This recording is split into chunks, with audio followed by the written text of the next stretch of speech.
post, and you're watching Paranormal Girls. Oh my God, dear I'm a Lord. girl. I Okay, am thank tired you. today. Oh, I apologize. I will Well, take girl any day. Yes. beautiful Young girl. 19-year-old. There you go. Right? No, I don't want to be 19 again. No. My 30s were better. Anyway, that's for another story, another day, and another channel. So, welcome The rated everyone. R one. The rated R. I don't know. Anyway, I'd like to welcome our beautiful four guests we have today. I'm just going to have them introduce themselves. And why don't we start with Brittany? How are you, Brittany? Oh, We can't hear I you. think it's muted. Did you mute yourself? Oh no. We checked everything but the audio, right? All That's how right. it's gonna go. Blake, go for it. Well, my- checking your Okay, my name is Blake Smith. I am one of the co-founders and lead investigator for Everything Vaguely Paranormal. We are a group based out of Texas, and along with me are the two. Oh, it's that way. Sorry, those two over there. Also, we're co-founders with me, and so yeah, we're just excited to be here, and I'm excited to talk to y'all. Thank you. And my name is Sally Pruitt. I'm one of the co-founders of Everything Vaguely Paranormal and the lead investigator. Probably the loudest chick you will have on your podcast ever. My apologies in advance. Love to go set and do that kind of thing. Always with a little bit of humor, and founded the group with these two guys over here, and added in our producer Brittany. And yeah, you should come in. We're going to come hang out with you. We're going to have you come up and hang out with us too one of these days. How about that? We'll trade. Ryan. So I'm Ryan. I'm one of the co-founders of Everything Vaguely Paranormal and also a lead investigator. Founded it with these two lovely people to the right of me, I think, on the screen. I hope it's the right of me. If not, and then we added Brittany in, and Brittany's our producer. I am the balance to these two crazy people to the next of me. They are insane, and I kind of keep them in check. Oh, you're the one with no fun. Yeah, he's the one with absolutely no fun, right? No, I'm fun, but I have to it's like wrangling cats sometimes. You got to get these two to do some stuff. A Gemini? I can't see what you need to ring in a Gemini. Or a Leo. Or a Leo. Really? Come on. Well, Ryan, but before Brittany came in, Ryan was having to try to keep tabs on both of us in the dark. Now he has help. So, Brittany, are you back with us? Can we hear you? No. Still can't. Oh my God. She said she's gonna jump out, jump back in. I bet. No, back in. We'll keep going. We've learned She's the trapped sign in language by this point. Yeah, she's like, I know. That is Brittany. She is our mime of the group. She's fantastic at what she does. We keep her around for entertainment. She's telepathically communicating with us. Remember, guys, she does this telepathically. We heard every word she said. You guys will catch on in a minute. Don't worry. I heard it. Yes. SOS sound from Brittany. Let's try again, Brittany. Nope. Oh no, still nothing. Poor Brittany. Oh, just go like this. Just go like this. No. Are you sure you? I don't know why. Do we? Brittany, tell us about you. Hello, everyone. My name is Brittany. I am producer for Everything Vaguely Paranormal. I was brought on to the team about 7 months ago, and it has been a wild ride with these three. Always keeping me on my toes, but they're family. Good. Welcome. Yes, welcome, guys. Thank you for being here with us. Thanks for having us. Family, but family nonetheless. Dysfunction, damn sure. So, let's see who wants to tell us about like one place in particular that you love the most, like you got the most out of. Ooh, how It's much all time going do to you be the have? same answer for us. Yeah. I think. I think so. Well, Okay. she's wanting to know the one that we got the most out of. I mean, that's multiple locations. Honestly, we've gotten so much out of a lot over our adventures in the field, I guess you could say. Mhm. You got time, baby. I Tell was gonna 'em. say, I would say for the, I think it's collectively for the group. We've talked about this quite a few times. Collectively for the group, our favorite location in Texas to investigate is Old Park Old Hotel. Park Hotel.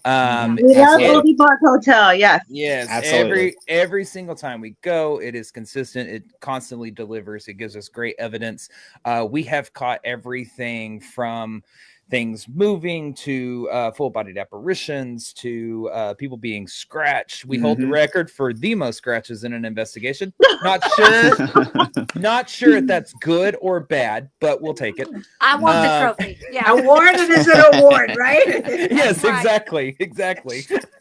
We had a plaque Um, to hang somewhere. Yeah, we've gotten so much from that location, and Dan and Connie from Old Park are fantastic hosts. Yes. Yes, So they're amazing. oh my Love God, them. they make so the venue all the way around from being there to investigating to the host to where you get to sleep. You have a shower, a toilet, lights, AC, heat, everything a paranormal investigator dreams of. A bed.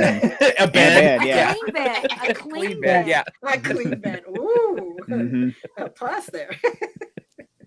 I mean, because we've been some places you don't want your dog to sleep in, and I mean, Old Park And is, we is not slept one of in 'em. those. Yes, Yeah, absolutely. we have slept there. So that I would say is our favorite. One that we've gotten the most at, man, that might be a toss up, honestly. The Old Park has delivered consistently for us and given us a lot of good evidence throughout the times that we've been there, but we've got a couple of other ones that have given us some really good consistent evidence as well. One that comes to mind that we have kind of stumbled upon was the Gray County Historical Museum. Yes. It's not known at all. We have the exclusive access to it to be able to investigate it. And oh my gosh, we've had again scratches. We've had people pulled downstairs and flipped over backwards in chairs at that Wow. one. Me and Shelly have both been grabbed in the middle of a dual Estes method, same time, same spot. And That not was in a good way. crazy. Not in a Yeah. good- yeah.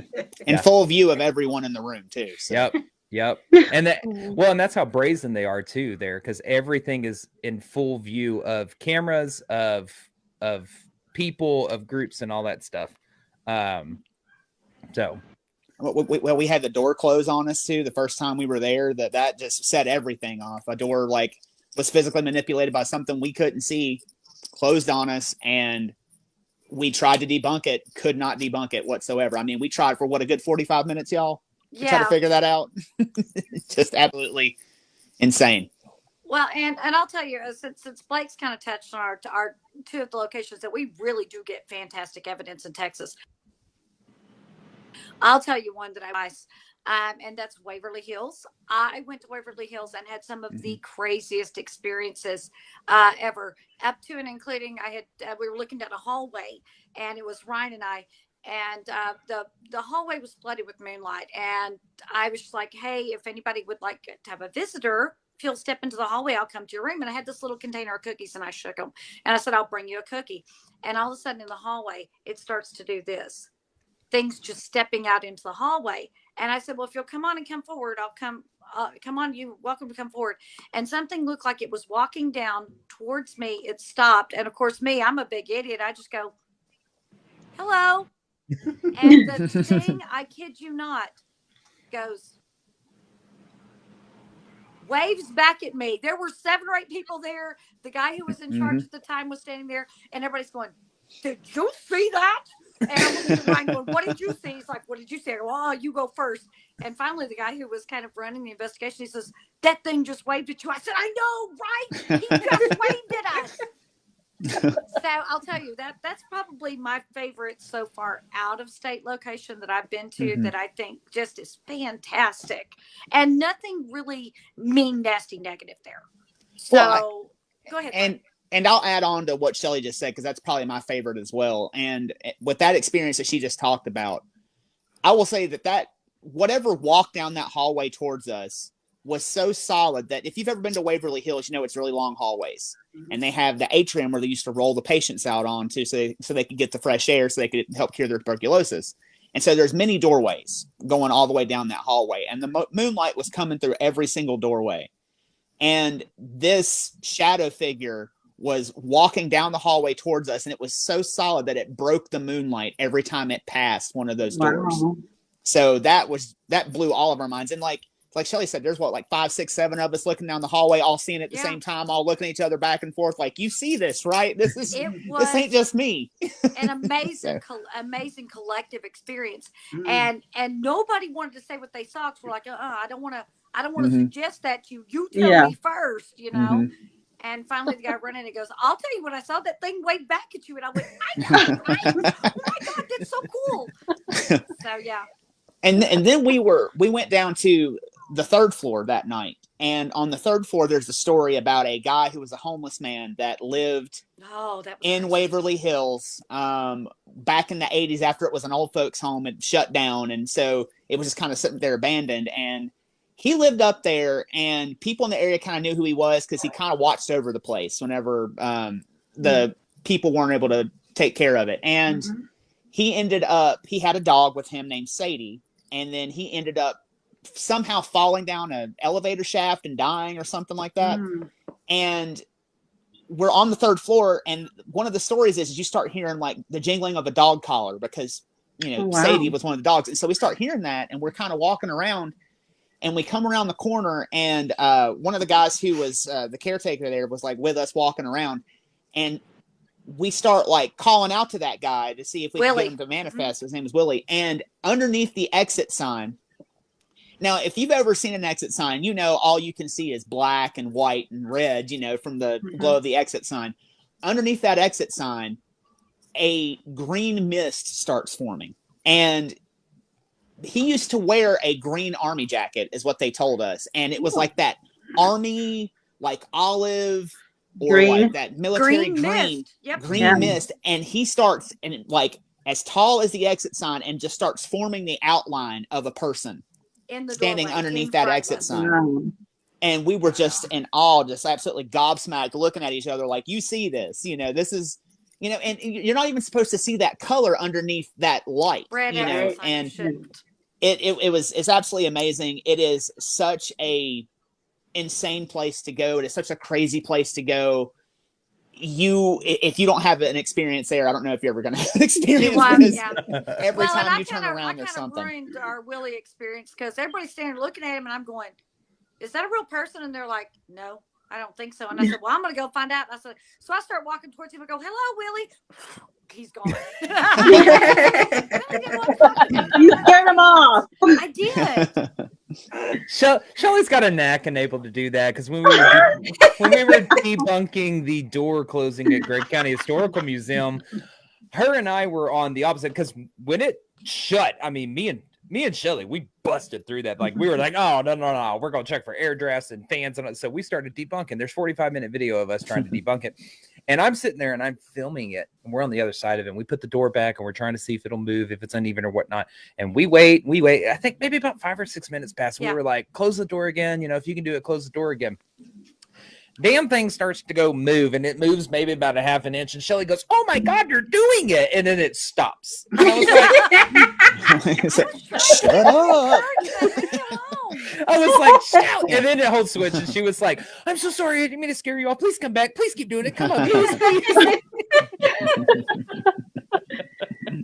Has there ever been a time where you guys were really scared, like in an investigation, where you were genuinely like, holy crap, oh my God, like I got chills. Yes. I feel like something's going to attack me or hurt or whatever. Like you and I know exactly the location when we were legitimately scared. Yeah, that was probably the scariest night of investigating I think I've ever had. And it would be at a location that you wouldn't think. We ended up doing a podcast episode over it for the Hill House Manor in Gainesville. And that was my first night ever being there. I think, Shelly, that was probably a few times investigating it there for you. Third or fourth time for me, yeah. And we ended up going with another group. Well, we do the Estes method on our investigations. And so they had never seen it. So we were showing them how we do it and how we run it, all that stuff. And then this guy, biggest guy there, says, let me try. Let me do it. And we said, okay. So we ended up putting him in. And Shelly was leading. And we got things going. And he gave us 2 answers, and after 33 seconds, he said nothing else, and his head kind of went down like this, and he was silent for quite some time. But it was only maybe like a minute or two, but it felt like eternity. And Shelly goes over to like pull him out of this experiment, and he just kind of goes like just weeble wobbles. And of course I see it, and Shelly's like, pull him now, get him out of here, get it, so we start pulling him out of the experiment. We get everything off him. He has like, he's just glazed at this point. It takes me and Shelly plus 2 other guys to get him up out of the chair. He's wrapping his legs around it to stay in the chair. He doesn't want to leave. And we walk him through that room and into the living room, going out the front door. And he puts one hand on one side of the door frame, one hand on the other, and he starts to push back like this. He's fighting us. And we are all pushing on his back, and we cannot get him to go through. We finally get his hand off on the right-hand side, sling him through sideways. As he's going through the door frame, he reaches across the foyer, grabs onto the other door frame, and he is holding that thing so tight, about a 1/4 of an inch trim. That's the doorstop.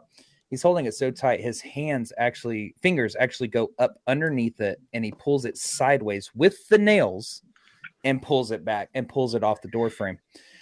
So we're trying to shove him out the front door, like, get out of the location, get out. Something is seriously affecting him, and it is not good. It's taken, what, 8 people at this point? Well, at this point, yeah, we had 4 people on him, and at this point we had 4 other people on him, pulling him from the outside. We're pushing from the inside. He is not going. Finally, what happens is the 2 that were inside with us go underneath him and get in front of him to start pulling, and he starts trying to close the door with me and Shelly inside. And me and Shelly realized in that moment that out of everybody that was there, we were the only 2 that did not have a familial tie to him. Had he gotten that door closed, we would have been the only 2 left inside with him. And with his strength, I have no idea what he would have been capable of. Crazy, nutty strength, scary strength. We finally got him over the threshold, and he collapsed on the front porch. Wow. And, like, came to like 10 seconds later and was like, why am I on the porch? He's like, how did I get on the porch? Why am I on the ground? Like, he had no recollection of it whatsoever. And me and Shelly the whole time, we're like, this is our first time with these people. We don't know how to fix this person. We don't know what to do. But we get him up, get him off the property. And me and Shelly are like running for her car, like for like, I don't know, sage crystals. Like, you know, what can we do? You know, what can we do? I'm going to get it all. Yeah, she's like, get all of it. And I got over there and I start to sage him, and he starts getting so angry at me, and he goes, I'm gonna hit you. And I go, no, the fuck you want. Excuse my language. No, the F you want. And I keep saging him. I put sage around him and burn a whole stick of sage on him.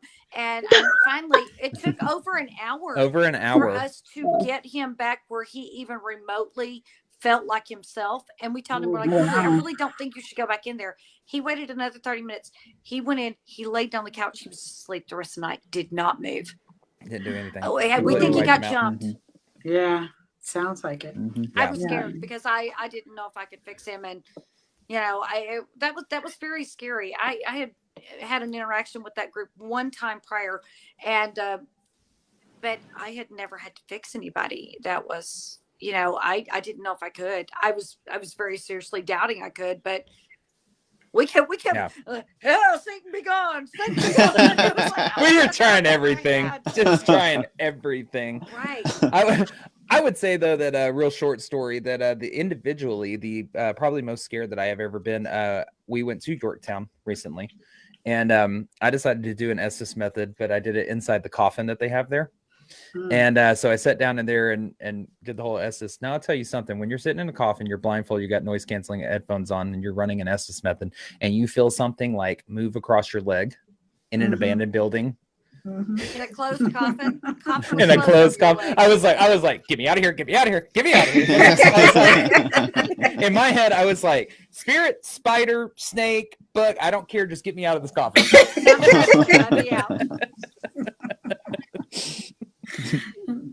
Okay. Yeah. Now, go ahead, Glenda. My experience is that some groups actually protect themselves before they walk in, and some groups don't. And I have found that a lot of the times that kind of experience where there's a jump in is because they did nothing. prior to going. I don't care if it's like, hey, protect me before I walk in. Yeah. Just something, Mhm. and yeah, it's like, I'm sorry. Hey, protect me, okay? You got me. I got you. yeah. Yeah. Well, I Like, don't you're have to good. do that much anymore It because sounds very mafia. You got How you me. doing? yeah, Yeah. You well, How got you me. doing? Okay. I I love don't. that. You protect me, I protect you. You know. I have this thing that as long as I set the intention, I'm good. And whether I say protect me or I'm going in here, you want me to go in there, you better have my back, that kind of thing.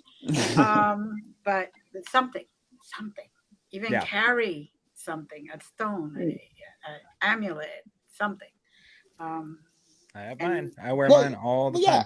time. yeah, And I agree with you completely because like people always ask me all the time, they're like, you're not scared doing that sort of thing. Like, do you do anything to protect yourself? Do you do any sort of, what do you do? And I always tell them, you're setting the intention no matter what it is, like whatever Yeah. works for you, as far as like, if you're a Christian, if you're, whatever, if you're a Wiccan, whatever you right, are, like right. whatever works for you is what you need to do to protect yourself. Mhm. Yeah. So Yeah. as Okay. long as you're setting that intention, like, hey, nothing's going to bother me. I'm going to have a safe night. This is going to be Well, good. I think in that instance, me and Shelly were talking about that group was slightly green at the time. Right. I don't. I Very think Yeah. that babies. might have been only their second and third, Third, maybe, it'd maybe be the something like third that or Oh, fourth investigation. investigation, okay. but this was Yeah. their second private investigation Yeah. they did. They'd only done 3 or 4 because one of the first times Okay. they came with me Right. in a bigger, larger group setting. Yeah. But So yeah. I mean, like for us, like I know what I do personally is just like Ryan said, I set the intention. I've got my necklace that I wear that I bless, Mhm. do all of that stuff with, and that's my protection without even having to say anything because my Right. intention is in this. Yeah. But Right. I don't think that they knew in that moment, that was something that they should have done, and we arrived after they arrived, so we had no idea if they did or didn't. Right. My But protection is this. If it works, it works, like, right? Right. Let's see what happens. I hope I'm gonna be fine. Be like, I'm good. says the one that always runs towards the basement as soon as we walk into Right. the place. Basement, leave Oh me my gosh, alone. I do too. I do too. We have to go together, Shelly, one day. Heck Me yeah, and let's you, it would go. be crazy.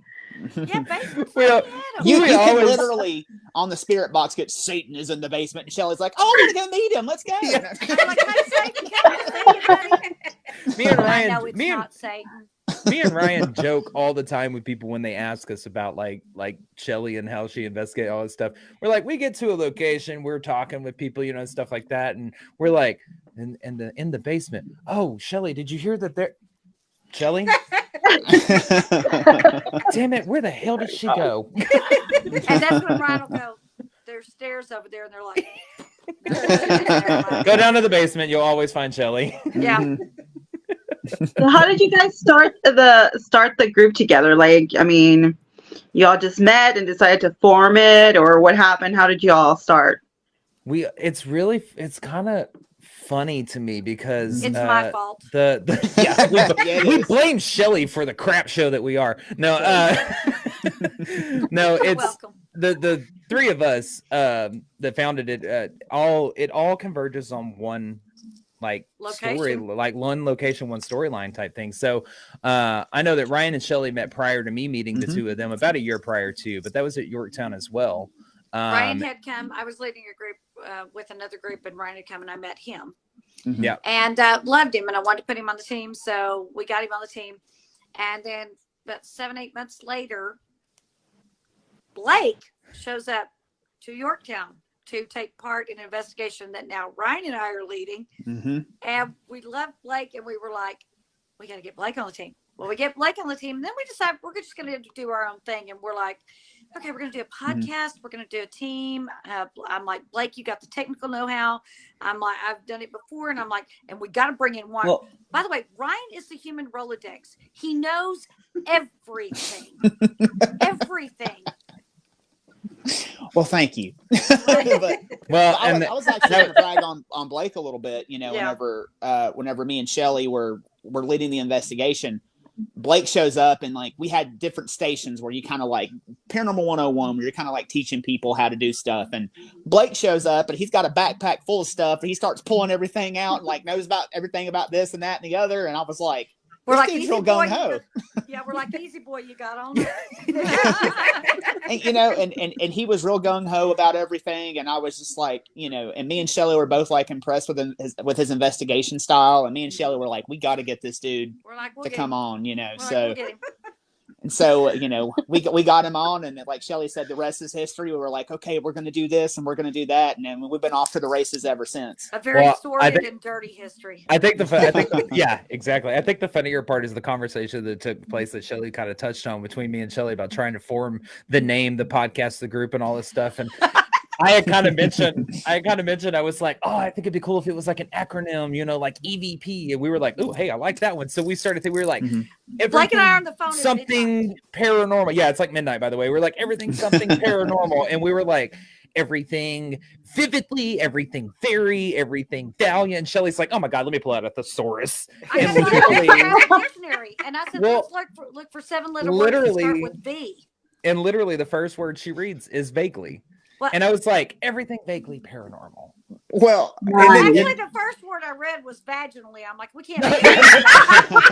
Everything vaginally paranormal. You know what? I would be down to check out that group. Well, I already have that. You see, you and me both. Anyway.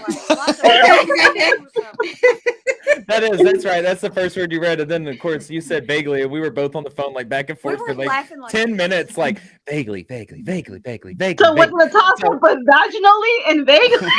No, I think that was Blake, the top two choices. Yeah, and then we're like, let's get Ryan on the phone. And well, no, Ryan, and then they texted me the name. They were like, "Here, what do you think about this?" And I was like, "Because everything vaginally paranormal." So they had typed it so fast that it was misspelled, and it said everything vagoogly paranormal. I was like,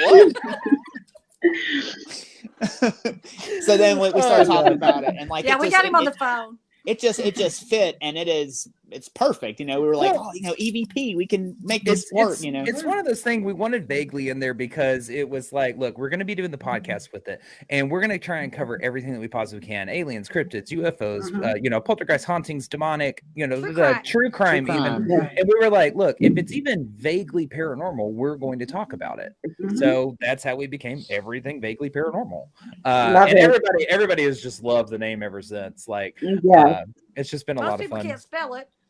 Well, I ordered a banner for Paracon one time, and when it came in, I showed it. I think it was just Shelly or Ryan, and they go, "Everything vagoogly," and I was like, "We're like send it back. Out. They can't spell either." I was like freaking out, and I was like, "Oh, you're a few choice words." Oh my God. So, speaking of podcasts, tell us a little bit about y'all's podcast. Rated R 18 and up, we say a lot of really bad words. Yes. Perfect. Yeah, that's about the sum of it.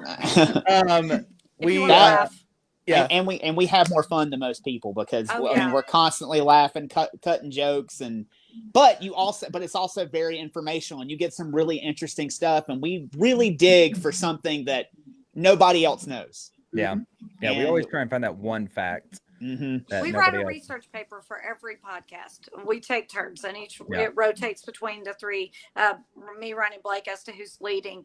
And literally, I think they're better than me. I write up until literally 5 minutes before the podcast starts. And go, oh, I found something else because I was just researching. I went to watch this one last thing. I'm like, hang on, I'm going to print this. I'll be on screen on time. Just be ready. Roll it. I'll be there before it goes live. You know? Well, we do. So it's a weekly podcast, and we're live on Tuesdays at 8 p.m. On Facebook and YouTube. And we, like I said earlier, we cover the whole gamut of everything. I mean, anything vaguely paranormal that you can think of that's in the paranormal world, we cover. We cover true crime as well. Those are pretty much all that we do. But that also includes like your conspiracy theories and all of that kind of stuff. So and fraudsters and stuff like that. We cover a whole wide array of stuff. We do special times of the year where we did, like for May, we did Ferocious Females in honor of Mother's Day, because who doesn't love that for a Mother's Day? Right. And then this month, July is moving into Alien Month. So we're getting ready for that as well. but yeah, so it started out the three of us. We went for about a year and about 3 months, and then we were like, yeah, we need some more hands to press some more buttons and do some more stuff, and I think it's time for us to grow. And It's a good problem to have whenever yeah, you're now getting so much input and inquiries and things like that you need someone to help you. And we were like, yeah, yeah, okay, we all have full-time jobs, we all do things outside of the podcast and outside, and I don't day off. What is that? yeah. Full-time job Yeah. during the week, ghost hunting on the weekends, doing the podcast on Tuesday nights, doing research for the podcast any night that you're not on the podcast or ghost hunting. Yeah, so it's a lot of work, but it sure is a lot of fun. Well, We have and then fun. I'm gonna Absolutely. say about 7 months ago, Brittany came on an investigation and showed some interest in what we were doing and was willing to learn. Did a really daggum good job the first time round, and just basically kind of mentioned it. She walked into our path at the right time because we were just like, we need some help, and she's like, if you ever need any help, and so we were You like, don't say. yeah, we got together real quick, and I was like, hey, about Brittany that came to the investigation, what do y'all think? Should we add her? Yeah, let's add her. And thus Brittany was joined. Blake already knew me. Blake had actually sold me this house that I live in, which it came with a haunted garage, which is always Cool. fun. Keeps it exciting. Yeah, so Mhm. and I've been coming to investigations with the team for about 6-7 months before I even joined. Yeah, like close Something to like that, been a yeah. while. Close to, yeah, something like that. Yeah. So Yeah. and it just kind of worked out.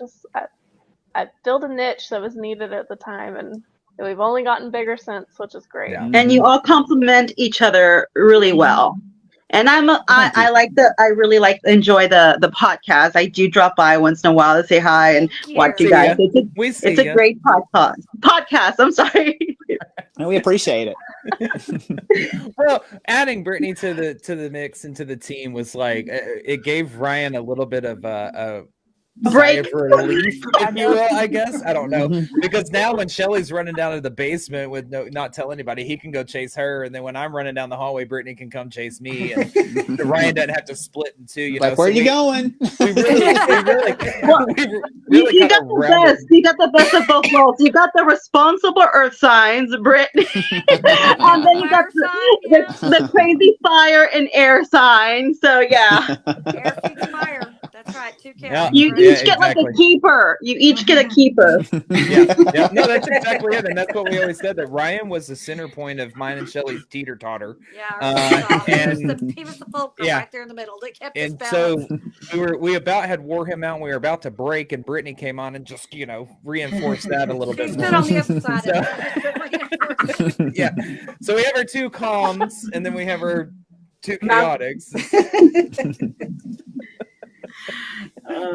And So- now you guys also have done documentaries. You want to tell us about them? One of them being Oldie Park, which we love, and the other one, New Mhm. York. What was it? Yorktown. Yorktown. Yeah. Yeah. Sure have. Mhm. No.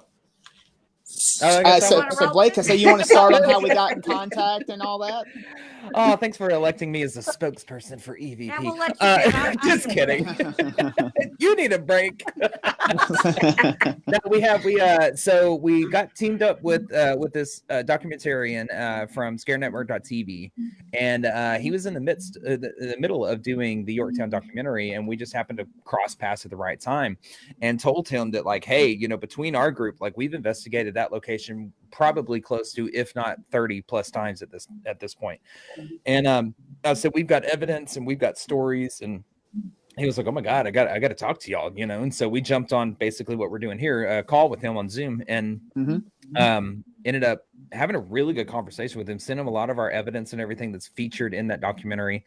It's a really well done documentary. It definitely tells the story of Yorktown. It shows some like in action shots of them investigating, because we weren't a part of the actual investigation.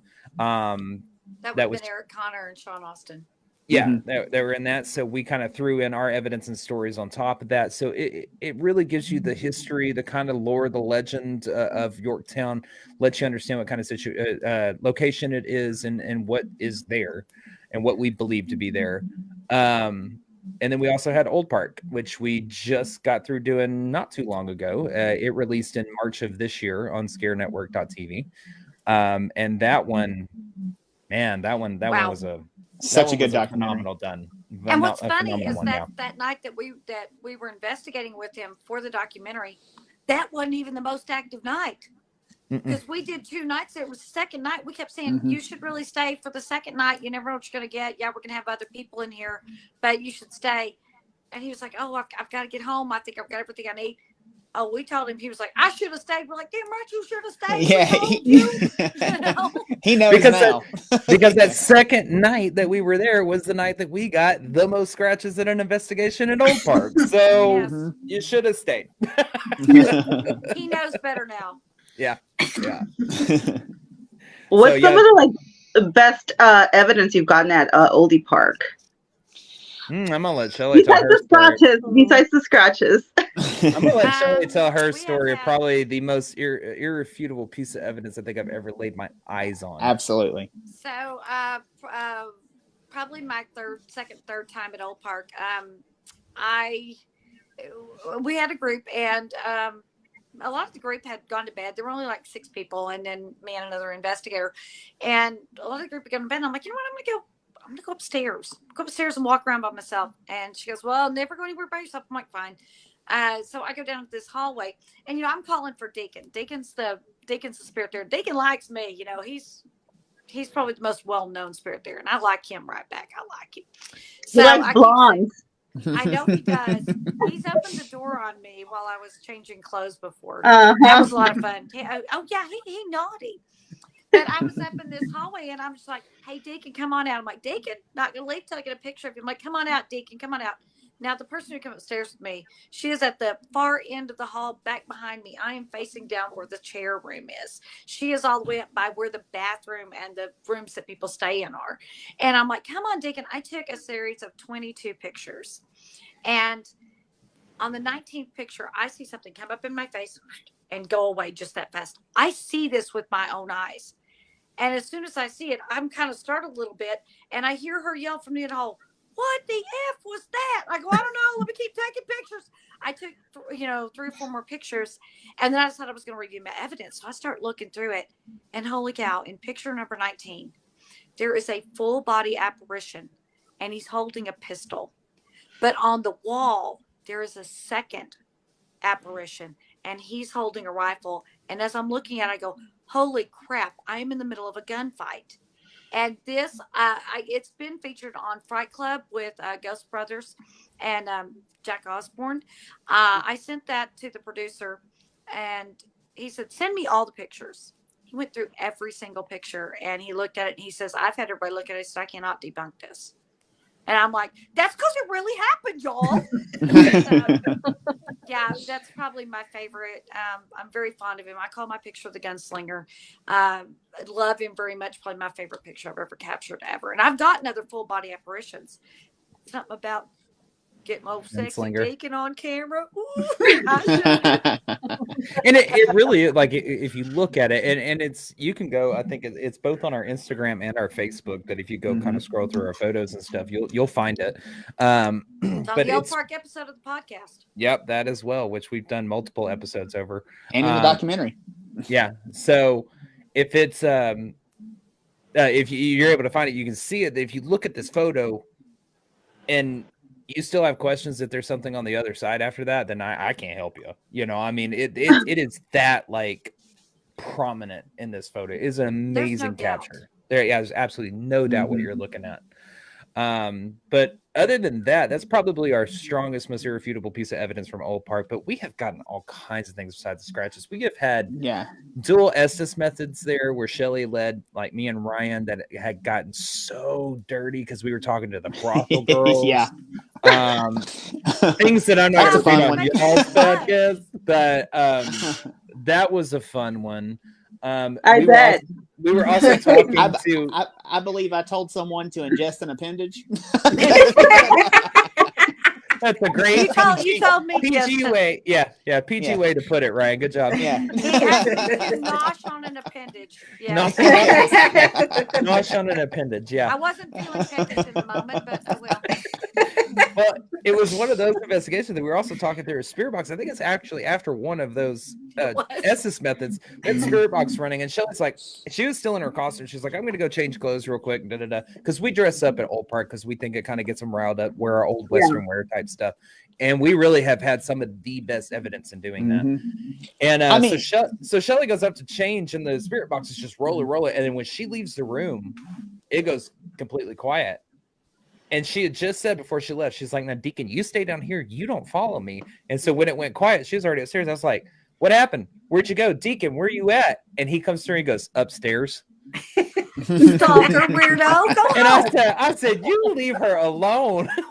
Get your A butt little back down here. pervert. He wanted to sneak a peek at He's Shelly. dirty. Well, he did get a peek. He walked in the dadgum room. He I did, hope yeah. he don't do a tip at Well- least, Shelly. I know.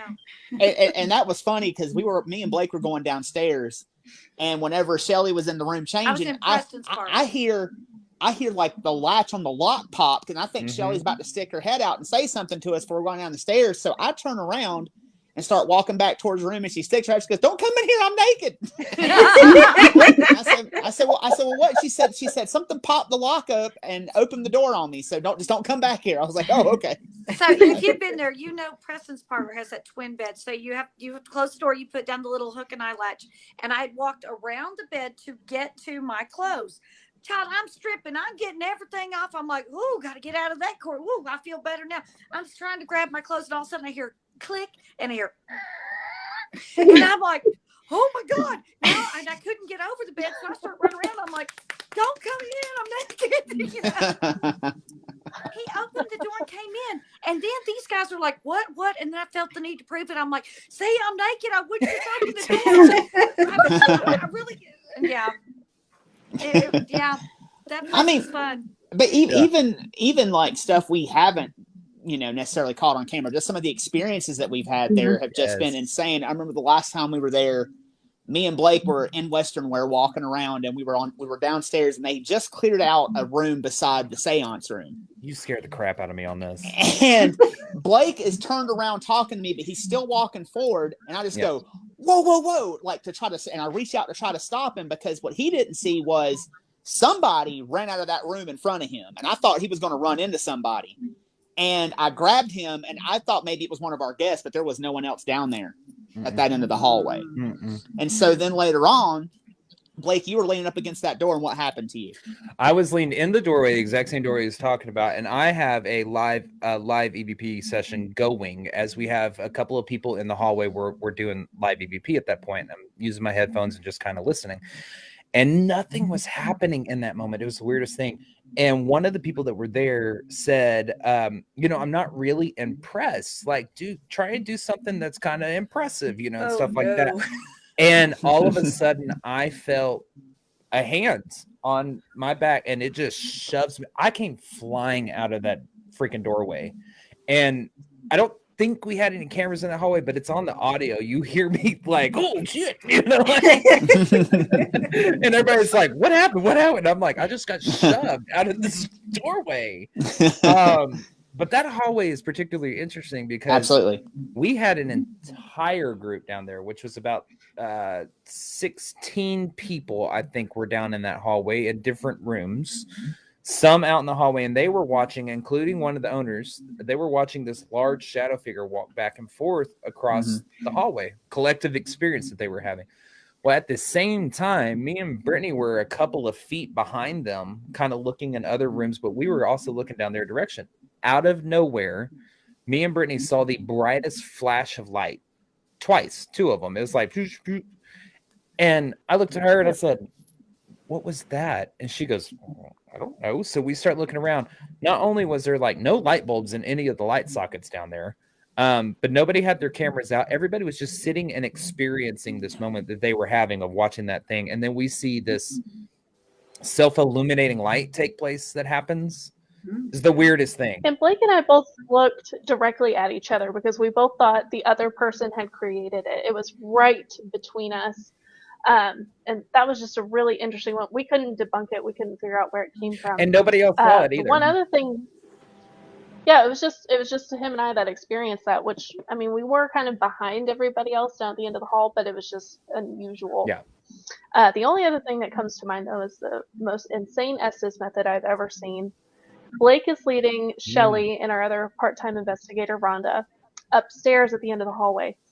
And, we're getting some good stuff and things are going. And then Shelly gets this really nasty old man start coming through. And he's just angry with Blake.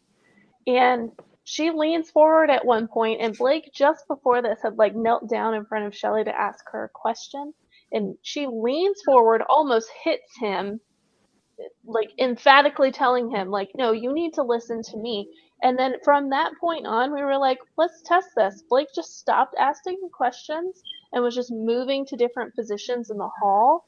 And Shelly kept pinpointing him. Remember, she's an Estes. She is blindfolded. I know her eyes are closed behind the blindfold because she doesn't want to mess up her That's right. I makeup, wear a lot of and she mascara. can't hear him.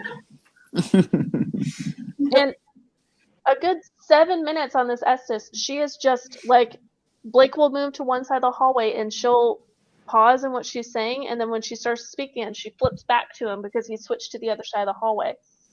And then at one point, he was like, "Oh, watch this." He does a side shuffle back and forth, but stays in the same place. But he moves his weight and comes right back. And she just leans back and does this with her hands, which isn't normal for Shelly. And she goes, "Very funny." It was the craziest. It's the craziest Estes I've ever seen. It really was because what she was saying as I was moving was I moved to my left, her right, and she goes, "To my right, stop." And that's when she was like, "Whoever's over here, he does not like you." So Ryan, you hear him on the video go, "Blake, move to the other side of the hallway." So I go to the other side of the hallway, and there's a beat, and Shelly goes, "Don't move. If you move, he saw you move." And so I'm like, what the hell? So I go back to the other side, and she's like, "To my right again." And then that's when I do the thing where Brittany was like, I turned around to the group and I go, "Watch this." And I do this kind of fake out. He does not move his feet. He keeps I moving don't. it. He just shifts his weight from one side to the other. Yeah. And that's when she says the very funny. But what she says after that is she goes, "Very funny." And of course, everybody reacts in the group. We're like, "Holy crap." And then she goes, and he said, "Don't play with me." Oh, wow. Ooh, okay. And then at the end of it, once that started getting towards the end, I stand up in front of Shelly. I turn around to the group and I kind of fold my arms like this, and I put my finger up, telling the group, don't say anything, because I'm still doing my movements and not asking questions. The moment I get my back to Shelly, she goes, "I just heard kick him." And I was within reach of her foot. Had she just kicked out her foot, she would have hit me. But our other investigator, she goes, "I just heard kick him." And our other investigator goes, "Don't." It was two spirits being like, "Kick him. No, don't." Right. Little fun fact. Yeah, go ahead. I was gonna say that one's also if you want to watch that one, I think that one's back in our December episode of Old Park, back when we had Dana Connie on. That one, God, it's just crazy. I mean, that place just yields every single time you go there, no matter what. I mean, you're going to have some kind of experience anytime you walk in that building. Yeah, a little fun fact. I don't even let people use my spirit box anymore. I've actually, because the kind of things that come through. Okay, so if there's somebody that is nice and wants to be protected, especially females and children, they go and they find Ryan. They want to talk to him. If it's somebody who needs help, or who wants some kind of help to get out of the place, they come and find Blake. If they want to be a jerk, they come find me. And literally, the kind of things that come through the spirit box and get said to me, and whenever people use my equipment, they will go, "Dang, you're not kidding. You get a lot of negative stuff on yours." I'm like, yeah. So I actually have, instead of letting people use my actual one, that one now stays in my pocket. I bought a replacement. I'm like, "Oh yeah." It's like, "Shelly, want to use your equipment?" Let me tell you what happened the last time I let somebody use my equipment, which was the catalyst for me to no longer allow anybody to use the spirit box I use. At Old Park, had two people in a row. "Shelly, want to use yours?" I always say, "Are you sure?" First one got scratched. The next one, she got up to do it. She is not even in for, what was it? Not even 2 minutes. Like a And- minute and 45 seconds. No, not Yeah. even that. She's just over a minute because the video is a minute and a half long, and it took about 10-15 seconds of Yeah, and she getting goes, and I started. want you to lead it, which I'm always like, are you sure you want me to lead and use my equipment? You know what I get. And she goes, yeah. And literally opened up the circle. All of a sudden you see her jump. She's doing this and we pull her. But the funny part is that we never heard it in the moment. We go back and listen to this audio. We hear a, and it's loud. We did not hear it in the moment. And we pull everything off of her. And this is a girl who's not afraid of anything. She's already been scratched once in that building, and in a full view in front of guests, we pull everything off. We close the circle. We go to move her hair, and she literally has a handprint on the back of her neck, like somebody just slapped her. You can see the space between the fingers where it went Yeah. across the back of her neck. Handprint. And I'm like, see, nobody gets to use my shit no more, stuff no more. Sorry, Well, yeah, I had an interesting advantage of that because, like, Shelly was kind of in front of her leading this Estes method. I was back behind her to her right, and we also talked to a gentleman who was directly behind her. And Ryan, I think you were off to her left. Weren't you? I was filming. Yeah. No, I was in you were front. filming in. Never mind. You were filming in the doorway. I was to her left, I think. What I saw with my eyes as I'm just back there watching, like I see her start to like react, but what I thought she was reacting to was her headphones sliding up because I saw them leaving her head. Oh. And so I think it was trying to pull them off. Now I told Shelly and Ryan, I said, now granted, as an investigator, do my due diligence. I didn't see the other side of her head. So I don't know if her left hand got there quick enough and just threw it up. But when we talked to the guy that was behind her, he goes, no, her hands were nowhere near her headphones and her headphones were coming up off her head. So she not only got slapped, but they were trying to pull the headphones off of her head. Wow. It's the wildest thing that I've seen. And then we heard the slap in the video and we were like, holy How did we not catch that in the Vikings. moment? Yeah, None of because us heard we that. didn't hear it in the room. None of us heard it in the Nope. room, but you hear it on video. Yep.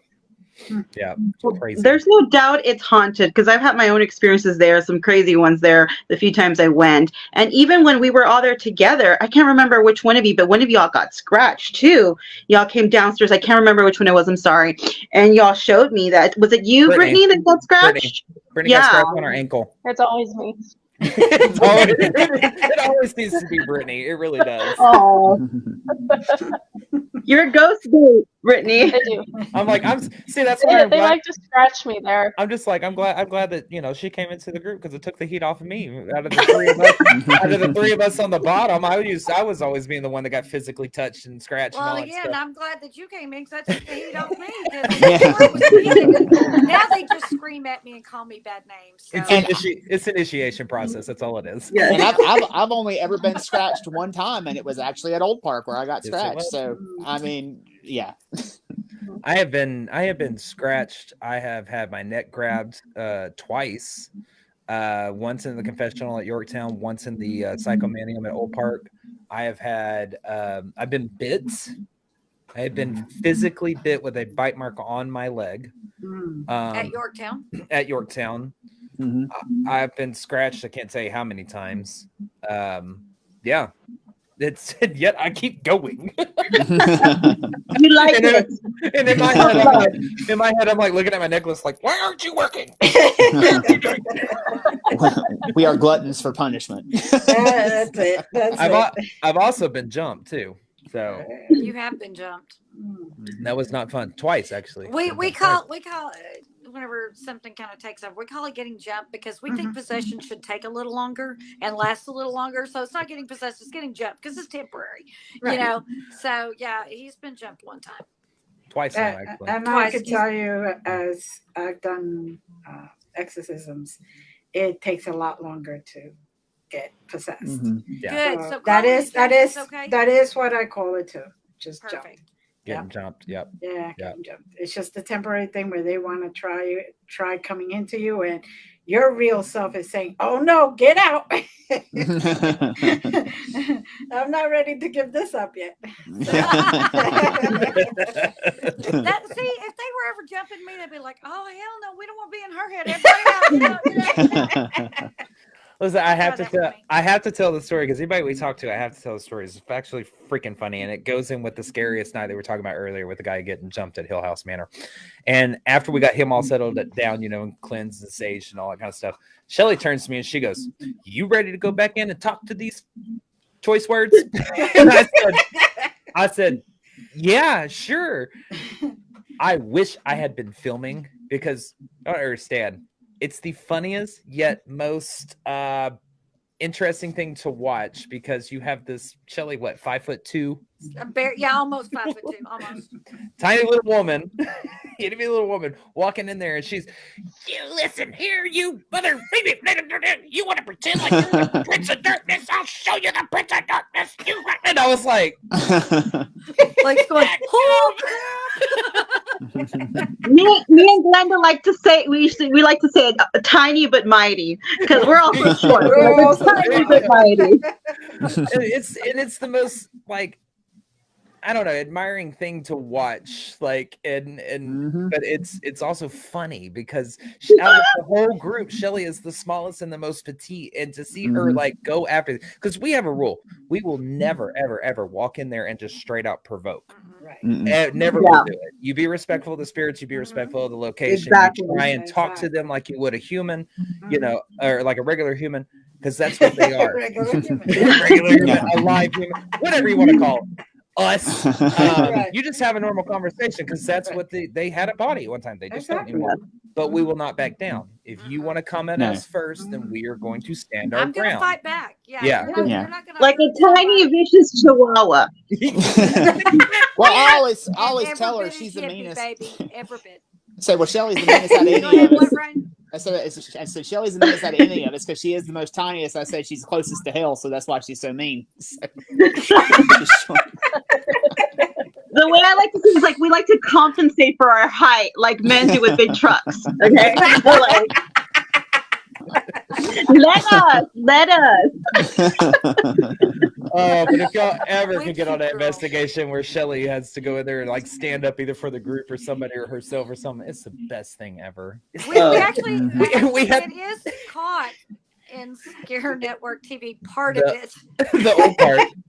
Well, because we were standing in the kitchen because Shelly got scratched during that was one of the scratches we see I that was weekend. never off camera. Was actually during the documentary filming, and she Right. was never off camera. She always had her hands full, stuff like, or she had her hands full in the moment. She still got scratched across her neck like this, and pissed her off. We'll just put it that way. And the documentarian's standing there, and he's still got the camera on me because I'm like taking pictures of her neck. Well, Shelly just takes off through the kitchen, and I'm like holding my phone, like trying to save the photos, and I was like, "You might want to go follow her." In the documentary, you hear me go, "Well, here she goes." Yeah.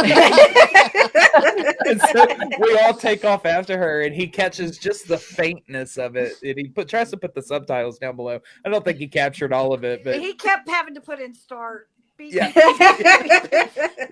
And then whenever he catches me going out, and I'm like, no, we ain't upset. We're good. I'm like, I'll be back. We're good. And you hear Ryan telling him, "Oh, all that's gonna do is just piss her off. She'll go right back at him." oh man, Yeah, I always fight back, but that's the only thing that really makes me mad. I signed up for this, so if you come after me, that's one thing. If we have groups of people there that might be doing it the first time or just trying it out for fun, or maybe they're investigators but they aren't really expecting anything nasty, and it becomes a safety issue, that is the one where you are going to make me angry enough to call it every name in the book and go after it. And I have no problem. I will sage it out of there, but play with me. I'll send you away. And you don't know a way till I've sent you away. Now, do you guys have any upcoming events?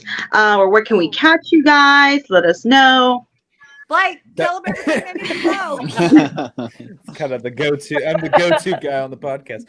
Yeah. So as for catching us, like we said, we are live every Tuesday night at 8 p.m. on Facebook and YouTube. We are everything vaguely paranormal across the board, so you can check that out. We've also got a Linktree link that you can click on our profiles. It's going to take you to everything that we possibly have going on. We are getting ready to go speak at Metacon in Kansas City, Missouri. So we will be there doing our essentially the best of. evidence captures, if you will. So we'll be doing that. We also do public investigations where we do allow the public to come in and investigate with us. That is on our Eventbrite page. All of that stuff is on our link tree. So just go check that out.